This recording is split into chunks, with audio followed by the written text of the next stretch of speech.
Yeah. Very true. But hope you guys had a good holidays, a good time off. Some of y'all, most of y'all, I guess, are back in school.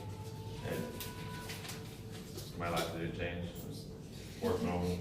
But we're going to talk, especially being the new year, it's going to be about, not about us, but about everybody else. We're in an era that it's everything is me, you know, iPad, iPod, iPhone, iHome, my lights, and everything is me. And that's how normally we go every day. Everything's about me, myself, and I, but never about the person next to you or everybody else.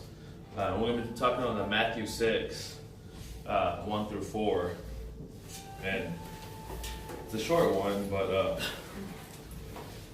it says, be careful not to practice your righteousness in front of others, to be seen by them. If you do, you will have no reward from your Father in heaven. So when you give to the needy, do not announce with trumpets, as the hypocrites do in the synagogues and on the streets, to be honored by others. Truly I tell you, they have received their reward in full. But when you give to the need, do not let your left hand know what your right hand is doing, so that your giving may be in secret. Then your Father who sees what is done in secret will reward you. And broken down, 6:1 says, I think my main part is be careful, to take heed, to listen up. What's the reason that you're giving? What's the purpose that you give? And on the second part, it says when you give. On second 6 says when you give to the needed. It doesn't say if you give, it says when you give. And the way I see on that, he's not doing something, hey, it's optional for you to help. It's when you give. He's not saying if you give, but he's making it's a mandatory deal. And I don't see here this is talking about as a tithe that we give in church, because that's something, the way I see something completely different. Not the 10% that says no, you're supposed to give back to the church. I see this as something completely different on the outside. When you give it. Don't give it where one hand knows the other. And don't announce that you're giving. Jesus goes to hypocrites are giving like they bow a trumpet to get their attention. Their heart is what God sees. And it's interesting. A couple of weeks ago at work, I eat a lot, and at work, and I work in a restaurant, so I get to eat a lot more, which is amazing. But the other day I went to eat, and then I was eating the dessert, and somebody was like, "Hey, can I have a piece?" And I was like, "Hey, when have I said no to anybody like eating my food?" Because I just go and get more, so I just keep on getting it. And then so he took a piece, and then it was one of the busters, and he never likes to buy stuff because of money issue. And then so he was like, nah, it's okay, because the more anybody takes of mine, the more I'm gonna get. And I said that joking with him. And the day at work was very slow. They happened to be very slow. And at work we do a deal sometimes. Whenever it's slow, we all put in $5 in the pot, and then we draw a name. So it's like, hey, none of us is really making money, but at least one person's gonna walk away with $200, $300. So we all put $5, $10, and then so I ended up ordering 3 desserts, and I think I ate probably about a quarter of one of them, because everybody ate. At the end of the night, whenever we'll put the pot, I actually won. And then people joked, was like, yeah, sure enough, Kai was saying when you give it away, you actually receive. I was like, see, next time you actually do the same thing, But he happened to be close by to this, and I was like, when I was thinking about it, I was like, yeah, fine, it's the same timing. But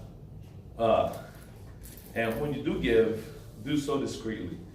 Whenever we went to the home feed, the feed, and it's one of those, how good does that make you feel?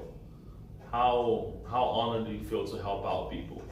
And sometimes you go out of your way to do something, and a lot of times we do things like, and I know I'm a big person personally. When I see a homeless, a lot of times I was like, hey, there's times like I work a lot, and I'm like, I'm busting here, I'm grinding. Why should I be giving to a person that they could be working? And I know I have that sin and I have that problem that I think that way. But sometimes when you do give, it's like, is it $5 gonna make any difference to any of you to give? $2, $3 is gonna make any difference? But you give out of joy, you say, no, God, here, I'm giving this. And even if it's all the money you have, God knows that. He knows the intent that you have in your heart. It's not about you, but it's about the person next to you, the person around you. I think we're in a society that everything's about me, myself, and I, me, myself, and I, and nobody worries about anything else. But so when you give, and so in the giving, maybe in secret, that your Father who sees what is done in secret, He will reward you. He's never going to leave you hanging. He's never going to leave you, let you go hunger or die out of hunger. In the end, we all have shelter over our head. We all have food, we all have food on our plates in the next day.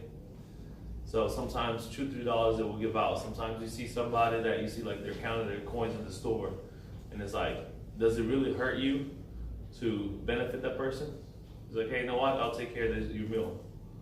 I'll take care of this. It's gonna cost you $5. Is that gonna make really a difference in your life? Is it gonna really affect you? Because how much time we'll go to a gas station, we'll go to a grocery machine, like the vending machine, and we spend countless of money on stupid stuff that really makes no difference, that you don't remember. But when you give so discreetly. Nobody has to know what you've done. And the last, in my opinion, sometimes whenever you do receive, because sometimes you give and it does happen that you come out on the receiving end for something that you did in the past, and God blesses you, and then I don't see the whole idea of giving on the purpose like, hey, I'm gonna give because I'm gonna receive, but you're gonna give out of joy and just to know the fact that you help out. And I'm big with that with law enforcement for some reason. I'm always okay with helping. Sometimes if I see that I'm in a gas station, I'm always okay with if I see police officers, I always like to buy it for them, something and then that's the way. That's something that it affects me because it's something I guess personally I like. But when you are in the receiving end and you testify, keep the fact that God provided you need, but not who God used is really relevant. There's no purpose, I guess, on bold news like, oh, this person helped me, and hey, Raul did this for me, and Johnny did that for me, and he did that for me. It doesn't matter. God knows that they did that. But I think the idea of the testifying is, hey, God blessed me, God did this for me, and that person is going to feel the reward. That person knows who they are and what they did, and they'll know. And normally if that person is you, that makes you feel a whole lot better. Like that, you see somebody's life got completely changed, somebody got blessed because of something that somebody else went out of their way for you.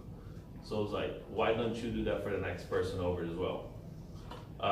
So that's a short, when your Father sees what He's done in secret, He will reward you.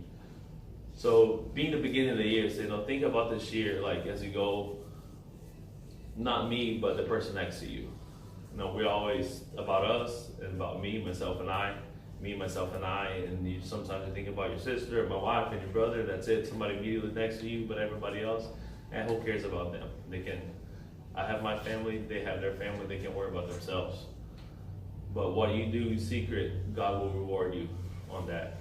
So think about giving and what you give, and everything that you give will come back to benefit you in the end. So. Amen. Amen.